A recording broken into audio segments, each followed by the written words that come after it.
My name is Adriana Rossi. I'm the director of the CAR T myeloma clinical program at Mount Sinai in New York. Hi, my name is Jack Khouri. I'm one of the myeloma physicians at the Cleveland Clinic, the Taussig Cancer Center in Ohio. Really happy to be here with you to share some of our results. As CAR T is becoming more and more common in practice, we had our first approval in the advanced lines of relapse, and we now have an approval at earlier lines. We really are trying to learn from the experience we've had to date and set us up for how to do best by our patients moving forward. And every center has a small number of patients. So joining up with other academic centers has been a great opportunity for us to really, mobilize our real world experience and learn and try to set us up for future studies. So we had a number of patients who'd had prior selinexor therapy who had come into our CAR T program. And certainly there's a great variability given that this was a retrospective study. We had patients who'd had selinexor prior to apheresis, and about 25% of them who'd had selinexor during their bridging therapy, so before their T-cell infusion. And this gave us a chance to evaluate how did patients do clinically, and was there any difference either in characteristics of the patient, of the myeloma, of their clinical course. And again, even though we've had a number of different combinations, selinexor was used in part of doublets, triplets, and as I mentioned, at different time points. En masse, they all had approximately 7 prior lines of therapy. So that certainly would also affect how they came to us and how they were expected to do. Patients received the selinexor on different dosing schedules and different combinations at different time points. On average, for about 3 months was the duration of their celi exposure. And interestingly, we did seem to find a lot of positive points. And mostly, I think this sets us up to try to really study this in a prospective manner to see what is the best timing. We certainly have learned along the way there are a number of drugs that we should avoid around CAR T due to their potential damage to T cells. The XPO really doesn't seem to have any negative effects, and potentially our preclinical data really speaks to a beneficial effect on T cell exhaustion markers and really maintaining that CD4, CD8 ratio to our benefit. So a lot to learn, but definitely a really good starting point for us.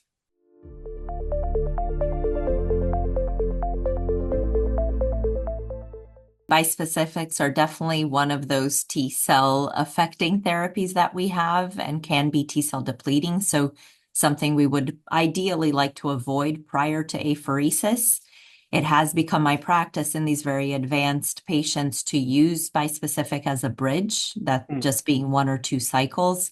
It's a very effective way of cytoreducing the patient. So I think that's the real function and the benefit in patients who've been exposed to everything else, have hard to control disease after a successful apheresis using the T cell redirection.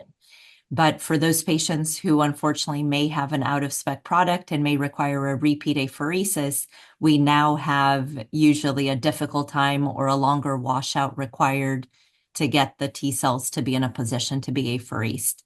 So I think the hope is that selinexor could actually enhance, again, being used prior to apheresis as well as in bridging to prepare the system and have beneficial effects on that the T cell phenotype. I fully agree with everything that Adriana said. Currently in the era of all the T cell engaging therapies that we have in myeloma, it's really important to understand, the mechanisms of resistance, right? Because we're seeing all these great responses, deep responses, great PFS, but people eventually still relapse, which we haven't really reached that plateau that we were hoping for. And so a lot of the efforts in the field are basically geared towards figuring out what's causing the resistance to CAR T cell therapy. And with the things that we can do in real life is potentially understanding how prior therapies can impact T cell fitness and T cell exhaustion, which has been really one of the main mechanisms of resistance. So, the T cells get exhausted, the T cells are not fit, and this is potentially something that we can work on in the real world and try to avoid, like what Dr. Rossi said, trying to avoid, some of the agents that could potentially undermine or compromise, T cell fitness.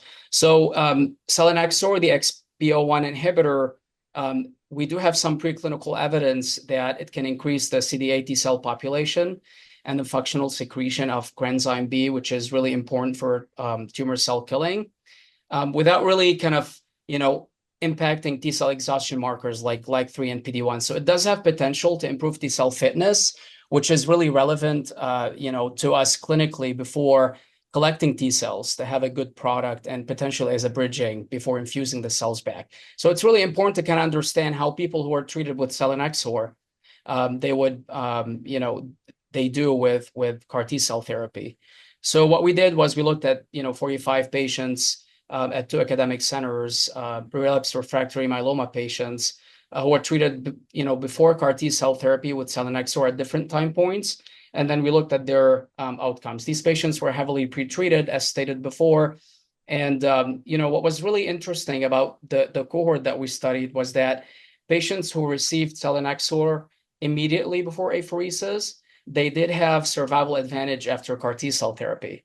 So there was a difference. I mean, the numbers are really small, and it's a small cohort, and there's inherent biases to this study. But it was really kind of interesting to see that patients who got selinexor before apheresis, as opposed to in prior lines, kind of before that, those patients did better in terms of survival. So this is kind of thought-provoking, and obviously we need to validate this in bigger cohorts and potentially prospectively if we can. But this can help us potentially in terms of improving our patients, kind of T cell repertoire before we can collect their CAR T cells by potentially using selinexor to for dual purposes here, to control their disease and potentially have a better T cell product.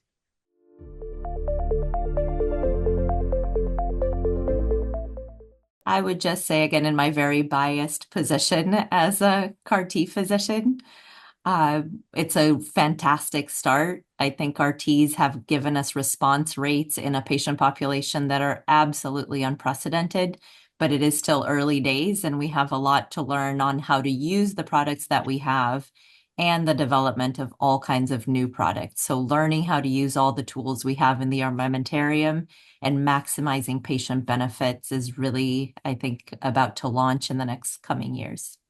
Yeah, I agree. I think right now what we're trying to figure out is how to basically where to place CAR T in the paradigm, and we have more and more data saying that actually if you do it earlier, it's better. And we did see at IMS that there's survival advantage to doing CAR T earlier, in the treatment journey of our patients.